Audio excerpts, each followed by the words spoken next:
শাহবাগে গিয়ে আমি জীবনের সবচেয়ে বড় নেক কাজ করেছি। জামাতের শীর্ষ নেতাদের ফাঁসির দাবি জানিয়ে স্পষ্ট করে বলেন, গোলাম আজম, মতিউর রহমান নিজামী, কাদের মোল্লা এবং দেলোয়ার হোসেন সাইদির ফাঁসি ছাড়া দ্বিতীয় কোনো দাবি হতে পারে না। বলছি কিশোরগঞ্জের শোলাকিয়া ঈদগাহের ইমাম ফরিদ উদ্দিন মাসুদের কথা। সকল রাজাকারদের, বিশেষ করে গোলাম আজম, নিজামী, কাদের মোল্লা, সাইদি, এদের সকলের ফাঁসি এটা শুধু প্রত্যাশা নয়, এটা আমাদের স্পৃহা। 2013 সালে শাহবাগে গণজাগরণ মঞ্চে এসে নিজের একাত্মতা প্রকাশ করেছিলেন এই ফরিদ উদ্দিন মাসুদ। এখানে শেষ নয়, ইসলাম বিরোধী ব্লগারদের শাস্তির দাবিতে 2013 সালের 23 মার্চ রাজধানীতে এক সমাবেশে জামাত শিবিরকে নাস্তিক আখ্যায়িত করে এই দলকে নিষিদ্ধেরও দাবি জানান ফরিদ উদ্দিন মাসুদ।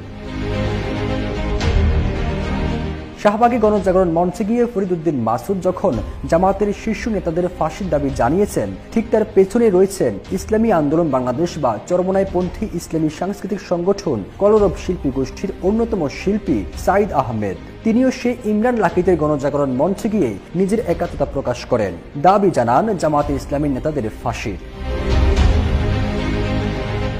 শেখ হাসিনা পতনের পর এই ফরিদ উদ্দিন মাসুদ আত্মগোপনে আছেন বলেও বিভিন্ন মহলে গুঞ্জন উঠেছে। হাসিনা ও তার সরকারের মন্ত্রী এমপিদের সুরে তাকেও বিভিন্ন টকশো এবং বক্তব্যে কথা বলতে শোনা গেছে।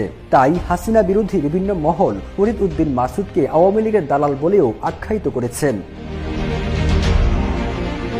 ৭১ মানবতা বিরোধী অপরাধের বিচারকে কেন্দ্র করে 2013 সালের 5 ফেব্রুয়ারি শাহবাগে গণজাগরণ মঞ্চ বানিয়ে আন্দোলন করেছিল কয়েকজন প্রগতিপন্থী ব্লগার, যাদের মধ্যে অন্যতম ছিল ইমরান সরকার এবং লাকি আক্তার। ওই সময়ে আন্তর্জাতিক অপরাধ ট্রাইব্যুনাল জামাত নেতা কাদের মোল্লাকে যাবজ্জীবন কারাদণ্ডের প্রতিবাদে এবং ফাঁসির দাবিতে শাহবাগে গণজাগরণ মঞ্চ তৈরি করে ইমরান সরকার ও লাকি আক্তাররা। পরবর্তীতে আন্দোলনের মুখে ট্রাইব্যুনাল কাদের মোল্লাকে ফাঁসির রায় দেন এবং তা কার্যকর করেন।